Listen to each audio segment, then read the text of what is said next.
In 1942, Isaac Asimov wrote his three laws for robotics. Fast forward 84 years, and Mark Brady, former chief data officer for the Space Force, wrote his six laws for safe AI. And not a moment too soon. How do we avoid the singularity? How do we protect ourselves from physical AI? Find out on this episode of Future Proof. The future is here already. It's just not evenly distributed. Yet. Today's world teems with innovation. The nexus of hardware, software, and human ingenuity promises a revolution in possibilities. What does tomorrow look like? Witness Future Proof. Yours truly, Eric Kavanaugh, is here. And folks, I am truly honored and humbled to have a civil servant par excellence on the show today, a speaker at the upcoming Data Intelligence Summit. That's May 20th and 21st in New York City. I can't wait for that. I've been honored myself to chair the conference, so it's very exciting stuff. I, of course, have been in the data business for longer than I care to imagine, like about 25 years and counting. I guess 26 years and counting.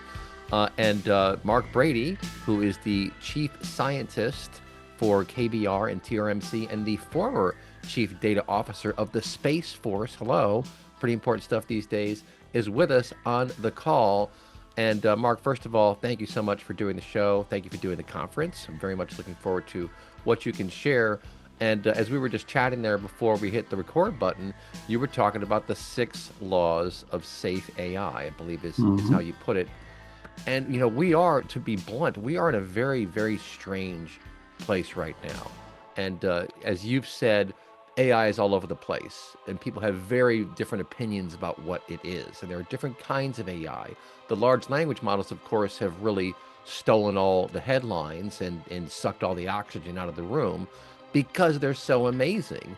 It's really impressive what they can do, these models. And of course, they're black boxes, right? OpenAI, when Elon Musk was involved, was supposed to be transparent and open. And of course, that is not the case anymore. Now it's a giant black box. So from a regulatory perspective and from a commercial perspective, that is something worthy of note, that we don't know what's going on behind the scenes with OpenAI. Anthropic with Claude, I saw that their valuation is now over $1 trillion by some marks, which is like, okay. And then, of course, Gemini with Google, and then you have Grok with X, and all these different foundational models, they're called. And as I mentioned to you, one of the other very cool people I've worked with is a guy named Dr. Moshe Cohen, who happens to be the research scientist who designed Israel's Iron Dome. They built their own foundational model for signal processing, where they pull in data from satellites, from radar, from ground sensors, from any source they can get, and 24/7, they're determining, is something coming our way? If it is, classify it. Is it a threat? Is it not a threat? If it is a threat, figure out what the trajectory is and send up a cheap drone to intercept it and blow that thing up. And we've seen now in practice that works pretty well, about 95%, I think, or 92% maybe. So some still get through. And of course, hypersonic missiles, these things, when you see them land, it really is terrifying. And frankly, not to get too off track here, but since we are talking about the nexus of AI and military hardware and troubles around the world and cybersecurity and all these different topics, like everything is in the crosshairs now. But these hypersonics, I would argue, in many ways tilted the balance of power in the world militarily because they are so powerful. Now, luckily, we have people like Moshe Cohen and yourself and others who are working to protect us against these things. We hear all about the Golden Dome, for example, and where that's going. But the bottom line is we are at a very serious inflection point, both with AI and militarily on the world stage. So with that long introduction, Mark, welcome to the show. And tell me, first of all, what you're going to be talking about at the Data Intelligence Summit. And then let's get into these 6 rules of safe AI. So go ahead, let us know what you're thinking. Yeah, so we'll be talking about 6 rules of safe AI. And where this came about was that there have been some luminaries like Hawking and Musk that have identified what you might call the existential threat of AI, that, to be perfectly blunt, that it's going to eventually kill us all. Yeah. And that's no bueno. Yeah, right. And so the that was sort of an unsatisfactory way to leave things, I thought. Just based on what the prediction was, but also to say that, okay, this is what's going to happen, and but we don't really specify the nature of the threat or what we might do about it, except government regulations was something that was mentioned. We know how well they work. Yeah. So I don't think that's really the thing. So I started thinking about it, and having been an AI algorithmist in the past, and a neuroscientist, and having some thoughts about what intelligence is, I started working on these 6 laws. So just a little bit about what I think intelligence and artificial intelligence are, for starters. So an obvious place to start would be with the human brain. And you think about some of the things that the cortex does. Obviously, in humans anyway, there's language understanding and there's language generation. And that's the big thing right now with large language models. Those are in 2 different parts of the brain. One is a sensory function, another one is a motor function. And language generation is in the frontal lobe, along with the motor cortex, interestingly enough. And so, we could talk a lot about how those things are related. But the motor cortex also represents intelligence too. A lot of things that we never thought of as intelligence, we always thought of reasoning as the only thing that was intelligence traditionally. But now we see the challenge of robotics, and it's coming along, although it's still not there yet. Motor control requires a lot of intelligence, as does perception. So not only perception of sound and language and symbolic language, but also vision. We, at one point in the far past, we thought, oh, you just, your eyes collect an image, it goes in your brain, and voila, you recognize objects and things. Right. Actually, there's a large portion of your brain that's devoted to processing images. So that's intelligence too. Let's dive into the 6 laws. What are the 6 laws of safe AI? Well, to lead up to that, we have to identify what the risks are, right? Because the laws address the risks. So let's talk about emotion, right? So I don't know if the majority, but probably the majority of people today would say that machines are not capable of emotion. They'll never truly be capable of emotion, although there are roboticists who are specifically working on that, actually. So what emotion has 3 functions. One is to put the being in a particular state, depending on circumstances. So in a particular circumstance, it might be a good idea to be angry. It might be a good idea to be feeling affectionate, whatever. And as we know, sometimes these can go haywire with inappropriate states, right? Yeah. But nevertheless, that's one of the purposes. And the second purpose is to communicate those states so that other people, other machines, other animals, whatever we're talking about here, know what state we're in. And then the third one is motivational. So say you have a person or a machine which has super high capability for intelligence, but isn't really motivated to do anything. Well, it'll just sit there, right? And won't do anything. So in AI, we have something called an objective function, which quite simply is, what is the objective? What is this machine trying to do?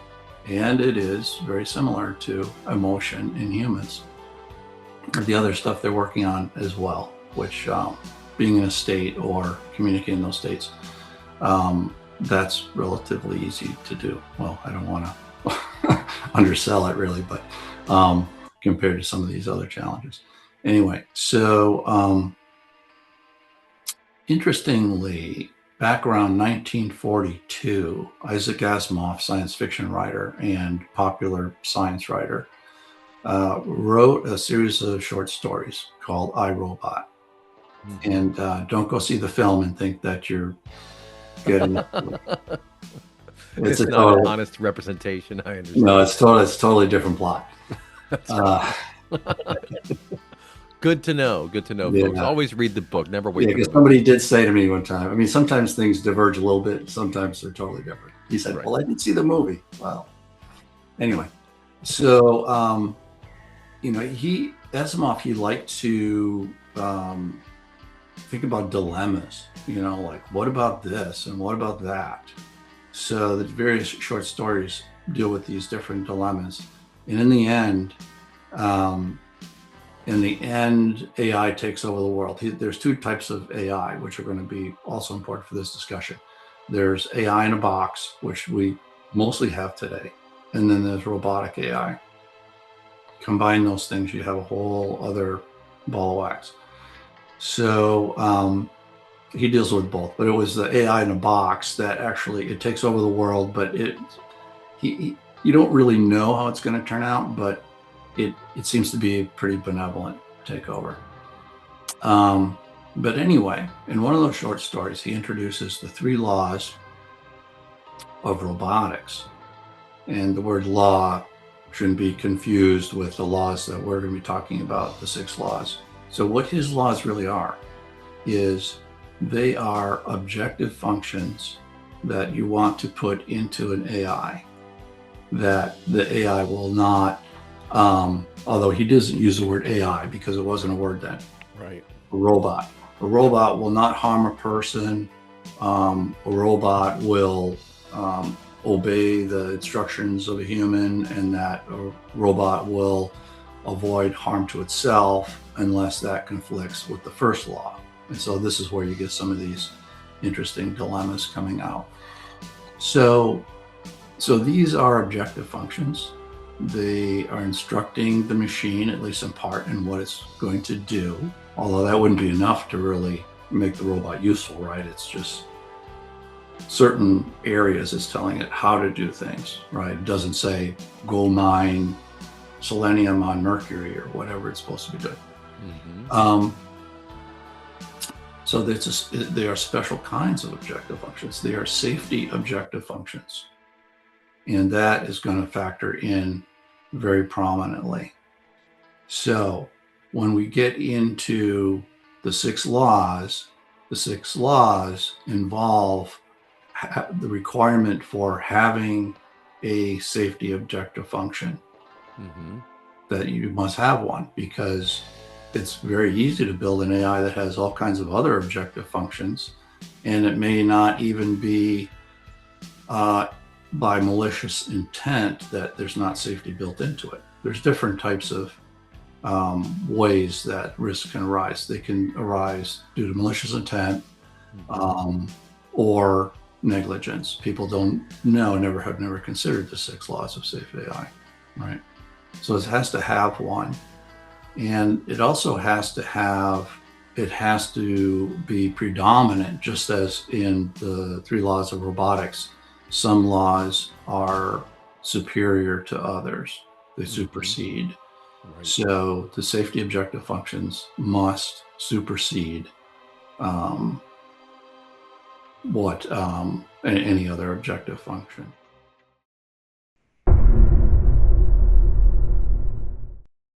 So there's also the matter of evolution.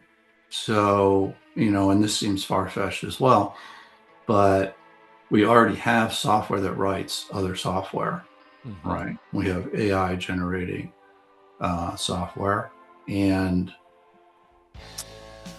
AI is composed of software. So as long as you have that going on and it's creating versions of itself which are slightly different, then you have evolution, right? So we also need to ensure that evolution of AI ensures that the safety functions are passed on from one generation to another. Those cannot be left out. Mm-hmm. Another thing relating to biology, if you think about the way that plants and animals and even microbes relate to each other, is they have an objective function at the species level. And what is that objective function? That objective function is maximum replication of the genome. Right. And like, think of humans or any other animal, for example, and think of like a tree.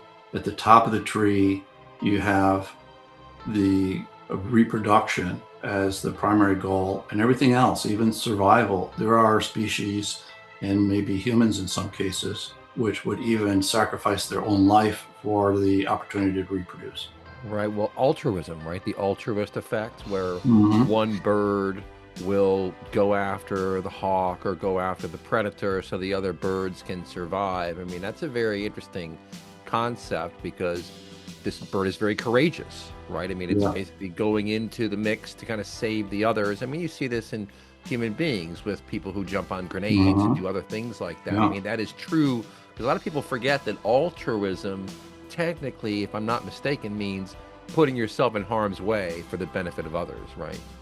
Yeah, and the reason why it exists is because at the species level, it's, you could consider it to be a selfish motivation, which is the opposite of altruism. And then you have that contradiction because you're looking at the individual versus the species.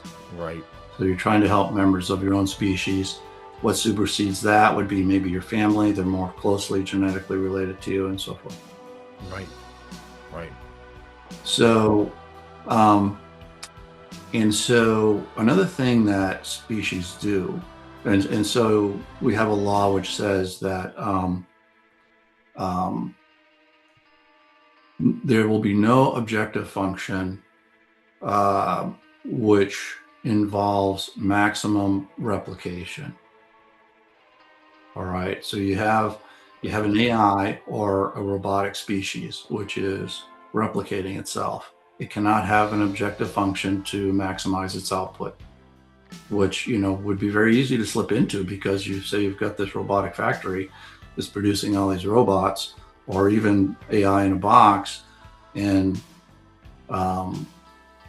you know, it's trying to maximize replication. So why is that a problem? It's a problem because that is the ultimate source of all competition.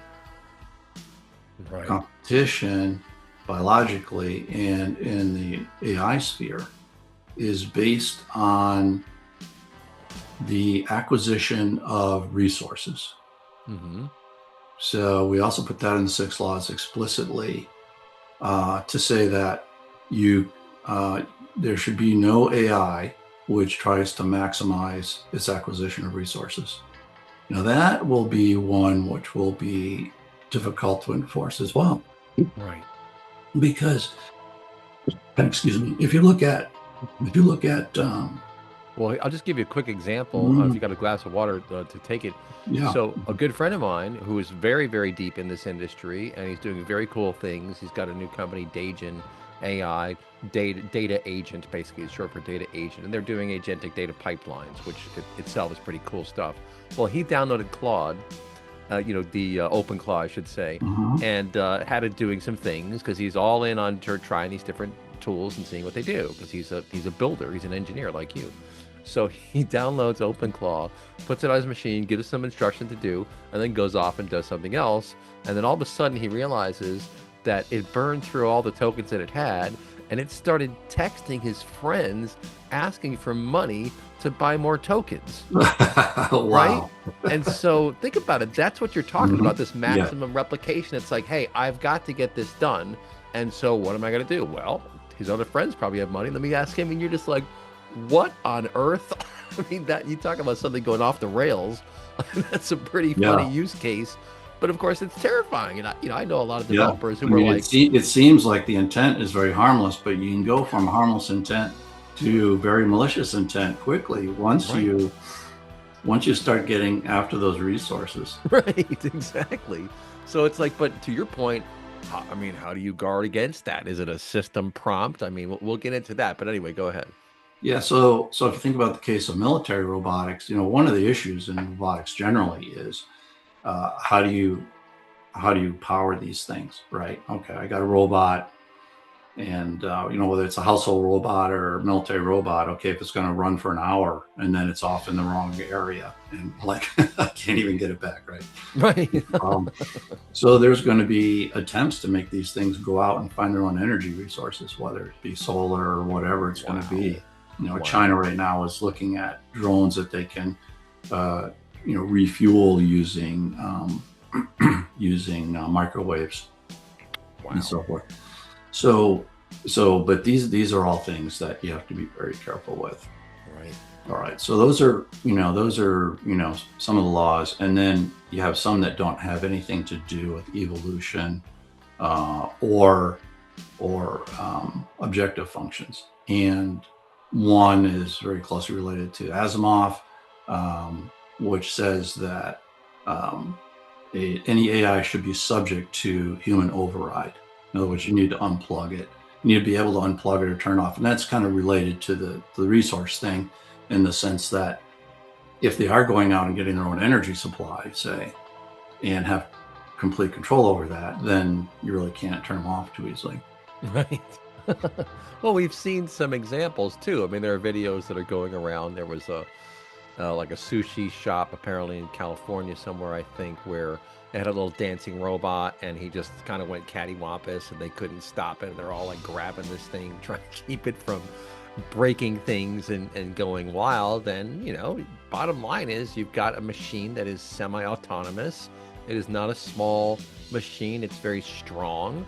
And if it goes cattywampus, you're going to have some trouble. And so, what is the kill switch? Is it like literally a switch? Is it something where you need a special device to turn this thing off? I mean, and as you probably have seen in Ukraine, I read a story the other day about they say the first time ever that robots took a position from Russians, just robots going in there with guns on them, etc. And it's like, wow, that is wild. But pick it up from there. Go ahead.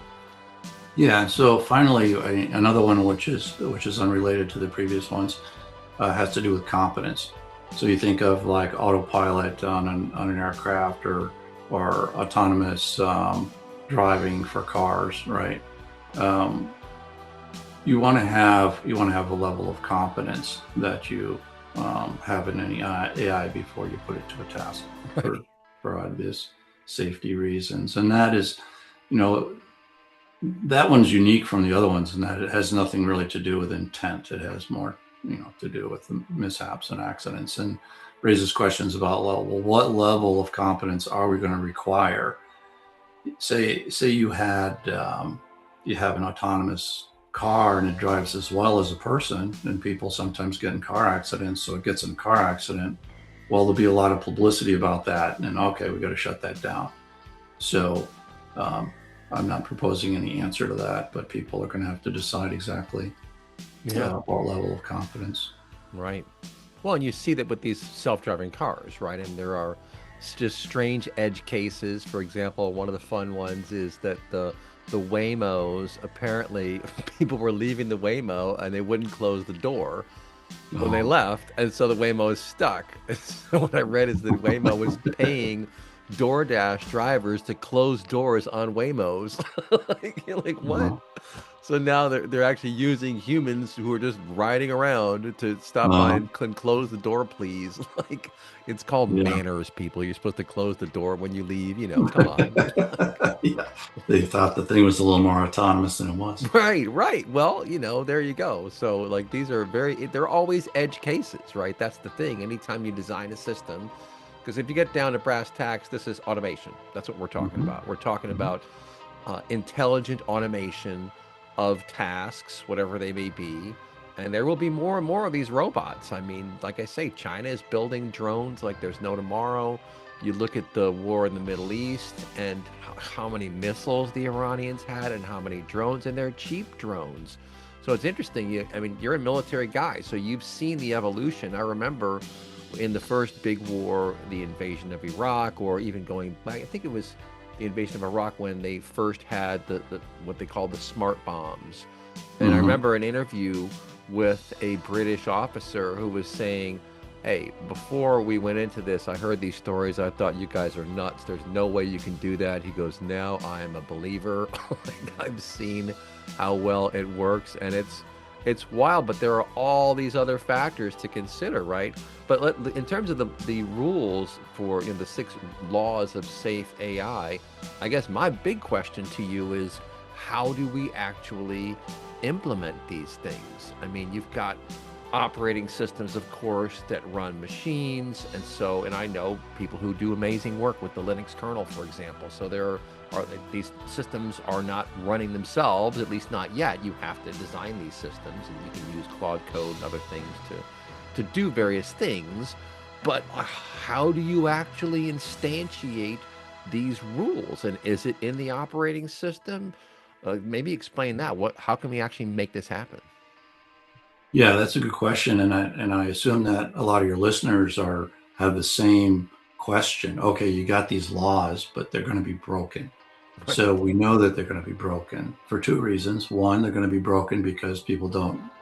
Well, maybe 3 reasons. Maybe they don't know the 6 laws, or 2, maybe they were careless in implementing them, or they just forgot to implement one or more of them, or the third possibility is a malicious intent. So you have all kinds of crazy people out there, and now with the ability to do DIY AI and at some point robotics, people will be able to, independent people, not just nation states, will be able to create things that are malicious. So, right. Someone might say, okay, well, let's just throw this whole idea out the window because of this, of noncompliance. But I would say, if you don't at least have the laws, then no one will even know how to prevent the problems. Okay. Right. That means that uniformly you have a danger. So at least organizations that are responsible and who want to do the right thing can do the right thing. It enables them. All right. So what about the rest of them then? As far as the rest of them goes, AI, and some people will dispute this, and we'll talk a little bit about uniquely human capabilities. But I believe that at some point, AI will completely eclipse human intelligence. Anything that you can think of that humans can do, right, machines will do it, and they'll do more.